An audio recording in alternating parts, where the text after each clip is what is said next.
Alright, medyo matagal-tagal tayo hindi nakapag-update dito, no? Mga kababayan, sa mapagpalang araw. At narito nga po ako sa Intramuros to Binondo Bridge. So ganito po ang sitwasyon. Ayan, nagkatubo-tubo na yung mga damo dito, no? So ito yung mga bricks na inilagay ho rito sa may gilid, sa may bangketa po, no? So may nagtitinda na naman po dito. Tapos mga kababayan, ang hindi ko lang nagustuhan dito yung pader nitong tulay na ito, mga vandalism, no? Yung mga guhit-guhit, pinaguguhit-guhitan po nila, no?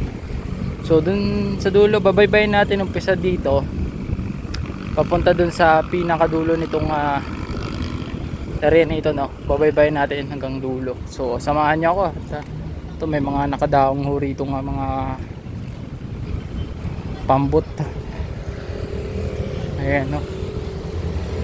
So samahan nyo ako mga kababayan. Dito ipapakita ko sa inyo yung mga ginawa ng mga talongges dito po sa may Intramuros to Binondo Bridge. Ayan, grabe yung poste tayo. Poste nga talaga, oh. Mga kinakarga ng yung barkong to. Ayan, sa floating, oh. Ayan, oh. So ito po, no? Takbo. Ito yung mga ilalagay dito, mga guhit na yan, oh. So kung makikita ninyo, anong mga kababuyan yung ginagawa ng mga kababayan natin, lalo na itong mga kabataan talaga, no? Sila mismo yung nangunguna dito. Hindi ko naman nila lahat, no? Ayan, no? Maganda ba yan? Ayan, mga balahura talaga. Both side mga kababayan, meron din dito, oh. Mga sulat-sulat na to. Ayan, oh. Ayan, ginawa nilang to, napakapangit, oh. Mas pangit pa sa akin itong ginawa nila dito. Charot lang. Kasi yung pangit nila yung ginagawa nila dito sa tulay. Ayan.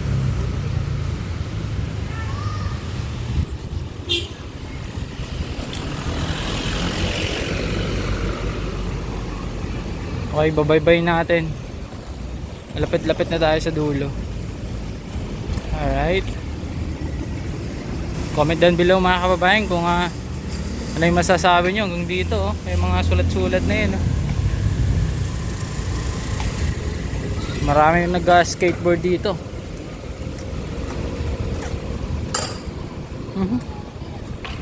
Ito may mga vendors dito, oh.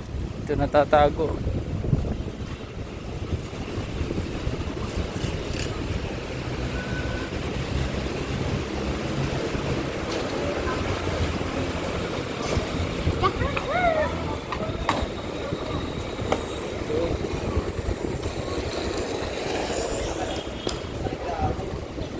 Ito yung sinasabi ko. Yan, may mga bag dun sa dutas, oh. Ito yung mga sinusulat-sulat dito. Ayan. Tiles.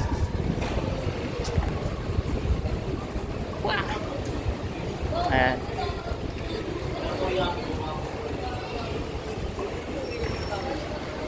Ito yung mga bricks dito. Dito medyo okay yung tsura. Pero yung mga sulat-sulat talaga, apakarami, kalat. Nakakabayan. So ang dami naglalaro dito, no? Dati para sa akin medyo okay na to kasi ginawang tirahan to dito dati. Yan yung ilog. Ngayon napakalinis din. So may napapansin ako dun sa may dulo, oh. Yan, Save Planet nakalagay. Painting sa may mural painting sa gilid ng doon sa pader na yan, oh. Ayan, so naglagay sila ng painting. So diretso tayo. Apakaraming bata dito.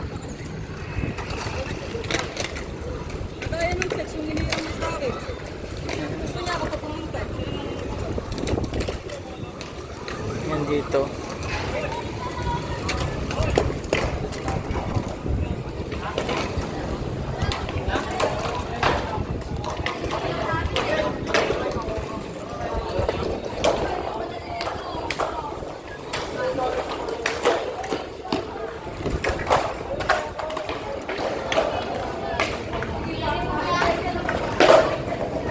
Ano yun? Ayun o, delikado yung ginagawa nila.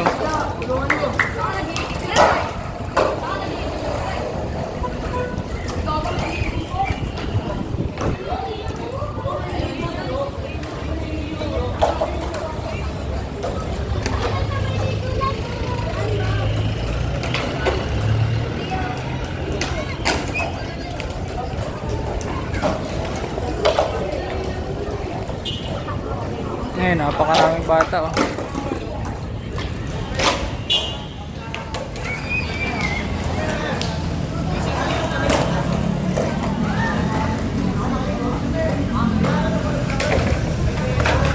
Okay mga kababayan, may nakita ko oh. Ilalim ng tulay na ito is may nakatira. Ayan, nakita ko pa nga yung ulo. I-zoom natin para makita ninyo. Ayan oh. Ayan, so meron po nga nakatira. No?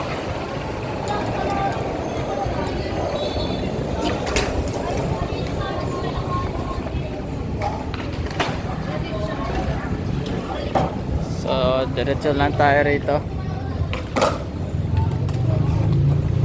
Ayan, medyo okay na dito, no?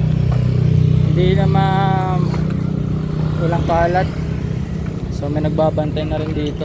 Nakaraan kasi wala ata. Kaka-open lang nito. Ilang months na rin, no?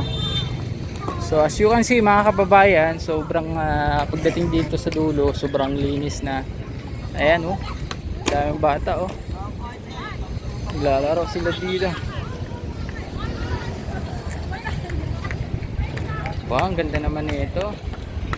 Kita pa yung pagmumukha ko dyan kay Edgar oh. Ang sigaw.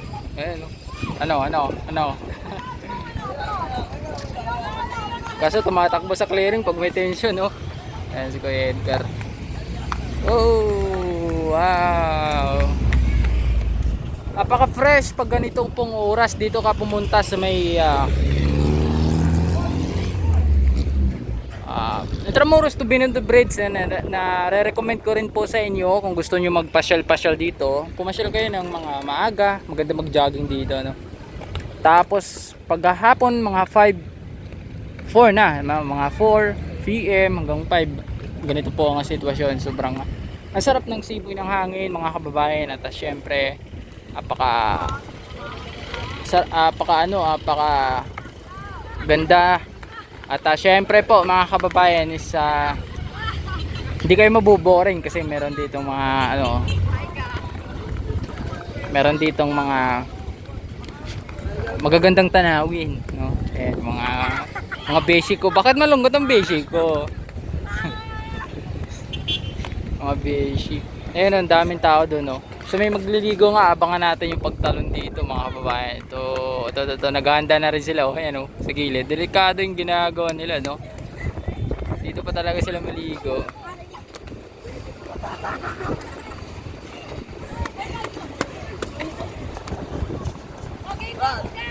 Ayan, nag-aabol lang sila oh. So, siyete talaga, naghahabulan pa talaga sila dito ah. So as you can see mga kababayan, sana no tuloy-tuloy pa po ang mga ganito pong proyekto, no?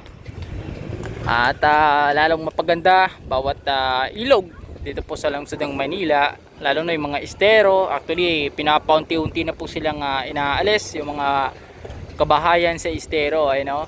At sila po ay na-relocate na rin sa mga pabahay ng NHA. Katulad lamang doon sa pabahay sa Naik Cavite, katulad ng Ester D. Magdalena na talagang dinimolis ang mga bahay sa gilid. Tapos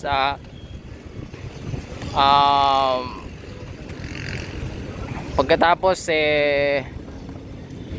nailipat na po sa Naik Cavite yung mga pabahay doon no? So comment down below kung ano yung masasabi nyo. Yun lang ang aking hindi po nagustuhan. Ayan, uulitin po natin is yung mga vandalism, yung mga guhit-guhit sa pader. So sobrang pangit kasi tingnan. Mas okay na sana yung plain no. Yung gumagawa nun is yung mga kasing pangit nila no. Shoutout sa mga gumagawa nun. Yung mga ginuguhitin nyo yung pader ho rito sa Intramuros to Binondo Bridge, yung mga bumababoy dito, no. Ayan, so okay na rin dito sa unahan.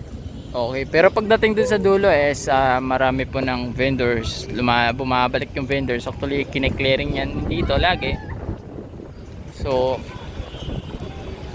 nauubos na rin po, no. So ganito na lamang ang update natin dito sa Estero dito sa may Intramuros to Binondo Bridge. Ayan, so ito may nakalagay dito, basahin po natin itong China Aid. Ayan, bridge project, Binondo Intramuros Bridge. Ayan, okay, so pagaganda naman ng tulay na ito, no.